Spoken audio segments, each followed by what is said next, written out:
gusto ko namang klaruhin din at bigyan ng espasyo dito sa ating maliit na channel, Unbearable Channel. Ang usapin pa rin tungkol kina Papa P, Piolo Pascual at kay Kyle Echari. Kasi hindi talaga mawala-wala ang malis sa mga nagbibigay ng pahayag, ng opinyon, ng kwento, sa mga nakikita nila na sighting, kumbaga, at mga okasyon na laging nagkakasama si Papa P at saka si Kyle. Okay. Sa mga hindi pa nakakaalala, itong si Kyle po ay kasama sa grupo ito ni na Inigo Pascual. Tapos meron pang ibang mga bagets na nakatuwaan na tinatawag ang Tokmol or Tokmol bang tawag ni Papa P na nakakabanding niya noong mga nakalipas na panahon, siguro mga 2 years ago sa TV, kasi nga ito yung grupo ng mga bagets na sa tingin ni Papa P ay mga magkakaroon ng future sa industriya. Na single out itong si Kyle Echari kasi sa dami-dami ng mga sightings sa kanila na nakita sa farm, nakikita sa gym, nagja-jogging, nagbabike. Ngayon naman, ang pinakahuli yatang lumalabas na naman yung nakita sila na parang naglalakad na parang nakainom galing sa isang event sa Palawan, or nagkita sila kasi si Papa P, meron siyang parang resort sa Palawan na co-owner din siya, at saka si Catherine Bernardo at iba pang kagrupo ng mga bata, ng mga negosyante.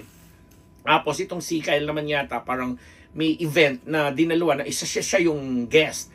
So syempre nagkakausap, lalo pat ito yon. Makinig kayong lahat ha. Hindi sa pinagtatanggol ko si Papa P dahil very close ako sa kanya.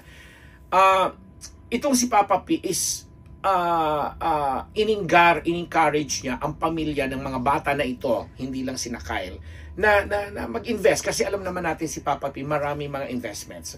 May film production, may concert, at may management outfit, bla bla bla bla. Bilang isa siya sa mga financier ng Cornerstone at iba pang mga grupo na may restaurant at iba pang negosyo.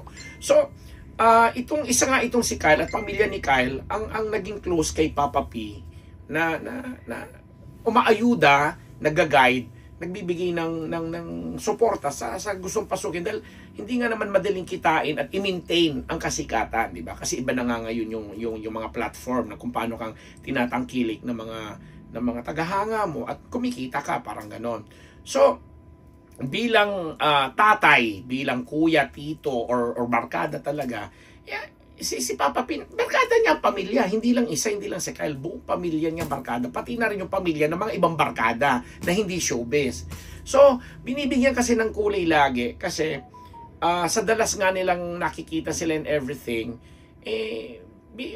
kinikwentuhan ng kung ano-ano. But the thing is, alam mo, kung totoo yan, di sana tinatago yan ni Papa P or pinatulan na, sinagot na ng sinagot. But the thing is, dahil nga hindi naman totoo at maayos ang kanilang samahan bilang magkakaibigan or business partners, dead malang sila. Yes, yun lang yung kwento doon. Ako lang kung may time lang ako, na hindi ako naiipit sa mga schedule at naiimbita ako, I'm sure kasama rin ako doon. At bilang siguro kilala rin ako, marami rin nakakakilala sa akin. Siguro kung may makita doon na may bagets din akong kasama, dinilink na rin ako ng nilink. Diba?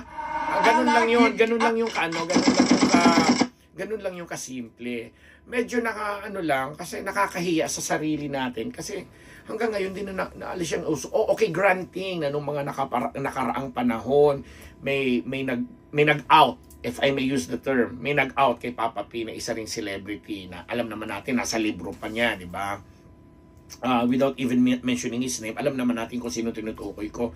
Pero it was a thing of the past na parang wala. Hindi naman nagsalita, hindi naman kinumpirma ni Papa P, hindi rin naman niya dininay din. Basta sinabi lang niya na karapatan naman niya yung tao na nagsasabi at nagkukwento, so kwento niya yon. Iba naman yung kwento nitong side naman siyempre ni Piolo. Diba? So napupulaan lang kasi, nagiging malisyoso ang dating, nagkakaroon ng hindi magandang pakiramdam sa mga kagaya naming nakakakilala at nakakasama nila na alam mo yon, di ba?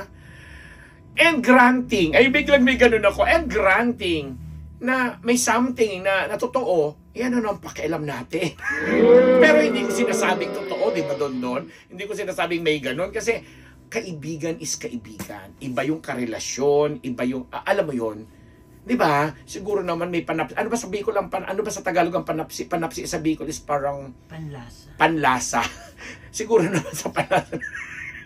Hindi naman, di ba? Ayoko nang i-elaborate, nakakahiya lang. Pero yun lang, gusto ko lang ibahagi yung nalalaman ko bilang isang malapit na kaibigan, tagahanga, supporter, at madalas na naiimbita sa mga iba't ibang okasyon na mayroong Piolo Pascual, Kyle Echari, Inigo Pascual, at mga iba pang mga bagets na ayoko nang bagitin ng mga pangalan, baka sabihin na naman inisa-isa. Di ba? So, pag nakita nyo po at nakasali po kayo doon, kaya nga gusto kong i-share sa inyo yung pakiramdam na pag nandoon ka, hindi mo iisipin yung iniisip ninyo na kalaswaan or what, kundi yung bonding time, yung friendship na pwede pala maging magkaibigan ang daddy, anak, tito, barkada, si ganito, si, na kahit hindi mo kaedad, nakagaya ko, kahit 59 years old na ako, pwede ko pa rin maging barkada ang isang 15, 17 years old. Hindi ba? Wag naman masyadong mga tao. Kaya minsan ang mga utak natin napupulyut gawa ng mga impormasyon minsan na ganyan na kung ano lang yung gusto nating paniwalaan kasi yun ang lagi nating naririnig, yun ang lagi nating nakikita at yun ang laging pinag-uusapan. Pero dapat din minsan maging mapanuri din po tayo. Again, itong vlog na ito, yung episode na ito ay hindi dahil sa dinidepensahan ko si Papa P at si Kyle at iba pa mga na-involve sa mga ganung bagay, kundi isang pagpapatunay na dahil nakakasama ko nga po ang mga batang yan, ang mga tao na yan, ikinikwento ko lang naman yung nakikita ko at nararamdaman ko. Yun lang yun. Na sana nararamdaman nyo rin through this episode. Magandang araw, magandang buhay sa ating lahat. Diyos mabalos po sa Indugabos. Ako ang inyong lingkod, Papa Unbearable Ambet Nabus. Nagpapasalamat, Ideal Vision, Dr. Jessica D, ang MWell, si Mama Shika Balrevilla, ang Faces and Curves ni Dr. Sheila at Dr. Jerry Casata, ang One Dental Clinic ni Dr. Pong Magtibay, si Colonel Jundi Mayuga, si Dr. Jess Solis ng Gorgeous Smile, ang Bulgar Kahataw, sinusulatan ko po yan, Bulgar at Hataw, at ang Online Manila Philippines Chronica, an Online Chronicle.Philippine Manila. Ano ba yun? Ang gulo-gulo ko na. At ang Marites University. Shout out sa ating mga kaibigan dyan, lalo na kay Miss Lani Michel, kay Miss Bel Constantino, kay Tetra, kay Lee Reyes, kay Soki Esteves, ang mga nanonood po sa atin dyan sa Dubai, sa London, sa Hong Kong, ang mga Kim Pao fans, ang mga Econin fans, ang mga Maclis fans, ang Alden Kathden, pati na rin yung mga Daniel Padilla advocates, at marami pang iba na lagi pong sumusuporta at nagbibigay ng oras po dito sa amin sa Unbearable Channel. Ambet Nabus po uli. Thank you.